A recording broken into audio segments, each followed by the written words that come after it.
Assalamualaikum warahmatullahi wabarakatuh. Kelas 8 anak-anakku, santriwan, santriwati, siswa dan siswi kelas 8 yang dirahmati oleh Allah Subhanahu wa taala.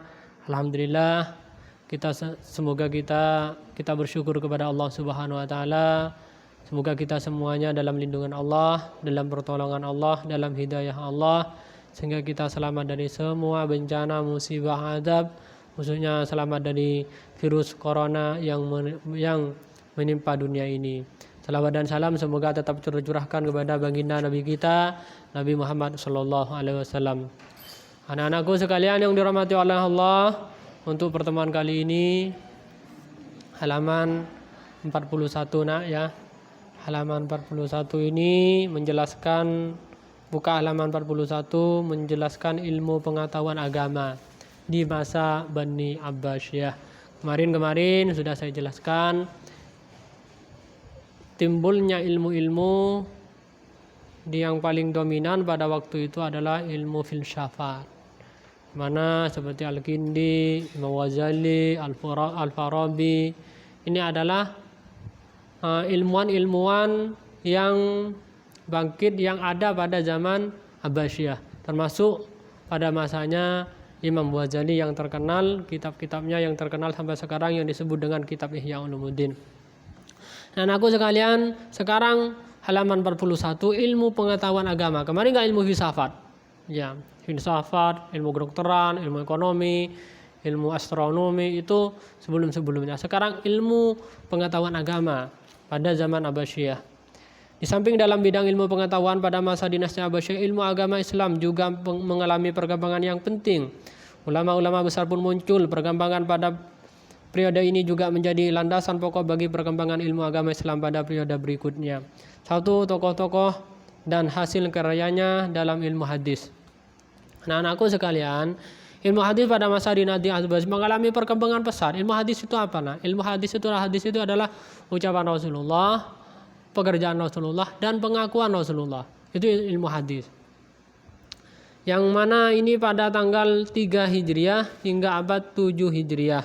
Permasalahan-permasalahan hadis yang muncul sebelumnya mulai dapat dipecahkan. Beberapa permasalahan itu antara lain pemisahan hadis Nabi Muhammad SAW dengan fatwa para sahabat, serta pemalsuan hadis. Pada masa ini para ulama menghimpun dan melakukan hadis-hadis ke dalam kitab hadis dan memisahkan dari fatwa sahabat. Hal ini dilakukan dengan cara intinya pada zaman Abbasiyah ini kan hadis itu dicampur. Hadis yang keluar dari Rasulullah campur dengan ucapan-ucapan para sahabat.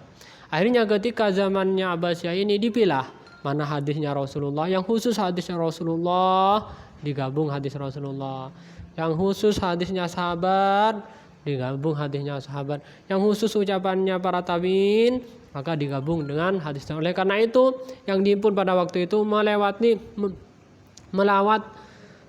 melawat ke daerah-daerah untuk menghimpun hadis-hadis para rawi. Dua, membuat kualifikasi hadis yang meliputi hadis marfu. Hadis marfu itu apa? Nah, hadis yang memang langsung disandarkan kepada Rasulullah. Hadis yang mengucapkan itu memang Rasulullah, yang mengerjakan Rasulullah, dan yang mengakui adalah Rasulullah. Kemudian hadis mauquf, yaitu hadis yang disandarkan kepada sahabat. Yang mengatakan itu Sayyidina Umar. Ya, Sayyidina Umar yang mengatakan bahwa hadis itu adalah benar. Nah, itu. Kemudian mauquf, yaitu hadis yang disandarkan kepada tabi'in. Ada Rasulullah, zaman Rasulullah, kemudian sahabat, kemudian tabi'in. Tabi'in itu adalah orang yang hidup di masa setelah Rasulullah meninggal, itu tabi'in yang hidup pada waktu itu. Kemudian menghimpun kritik hadis yang diarahkan pada perawi, yakni usaha-usaha disebut dilahirkan kitab-kitab hadis yang bercorak baru yang dikelompokkan menjadi kitab sahih, yaitu kitab yang membuat hadis-hadis sahih, yakni hadis-hadisnya itu benar dari segi rawinya, kemudian sanadnya itu benar. Yang enggak ada yang rawinya itu enggak ada yang istilahnya itu cacat. Benar, orang benar-benar semua. Kemudian kitab sunan yaitu kitab yang memuat seluruh hadis kecuali hadis yang dhaif, yakni hadis sahih, hasan, itu digabung semua. Nah, kemarin yang pertama adalah hadis yang sahih semua. Sahih itu artinya benar, yakni enggak ada rusaknya, diamalkan oleh kita boleh. Kemudian hasan. Nah, kemudian hadis dhaif. Hadis dhaif itu kalau untuk pribadi nggak apa-apa, tapi kalau disampaikan kepada orang lain ini nggak boleh. Dan kitab musnad yaitu kitab yang memuat semua hadis baik sahih, hasan maupun dhaif. Misalnya kitab-kitab hadis yang ditulis oleh Imam Ahmad bin Hambal. Ini hadis-hadis itu kan ada hadis sahih, hadis hasan, hadis dhaif. Nah, ini kalau hadis sahih ya semuanya. Oleh karena itu yang terkenal hadis itu adalah hadisnya Imam Bukhari Muslim. Ini yang sahih. Adapun ulama-ulama hadis yang masyhur pada masa dinasti Abbasiyah adalah Imam Bukhari. Yang mana lahirnya adalah pada tahun 194 sampai 256 Hijriah. Ini hidupnya.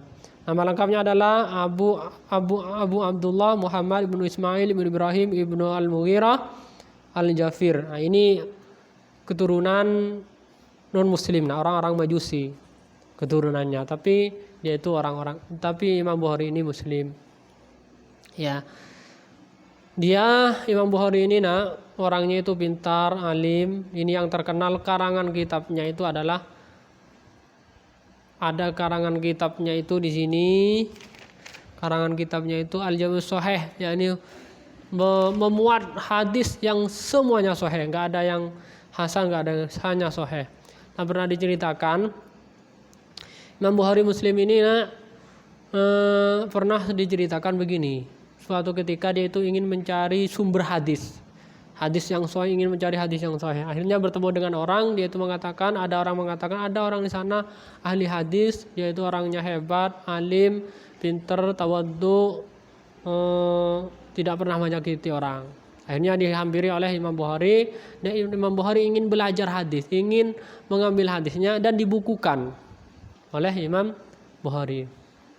Akhirnya setelah itu nginep oleh Imam Bukhari ini nginep di rumahnya orang tersebut yang mau belajar hadis tersebut.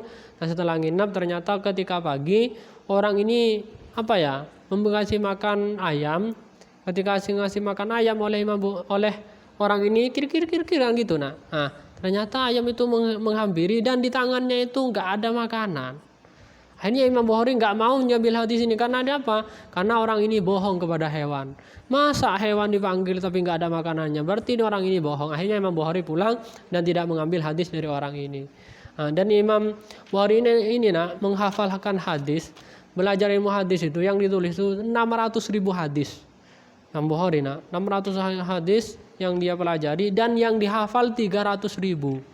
Yang dipelajari 600.000 bukan 6.000 tapi 600.000 hadis yang dihafal, kemudian yang dipelajari, kemudian yang dihafal adalah hanya 300.000. Bayangkan 300.000 bagaimana hadisnya. Kita aja innamal a'malu binniyat, hadis Arba'in Nawawi saja.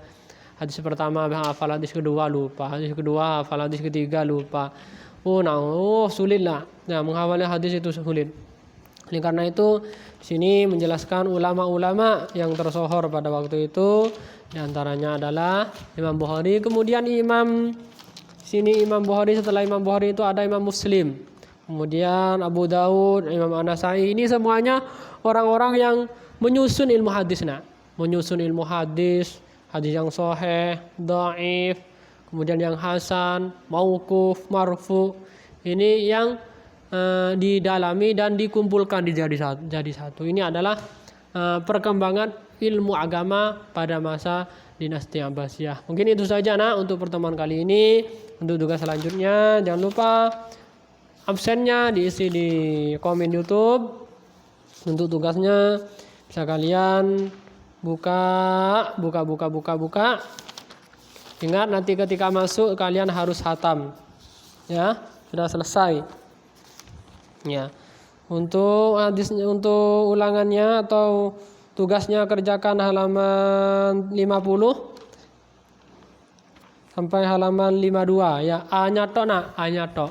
Enggak usah istilah titik, enggak usah. Hanya saja ya.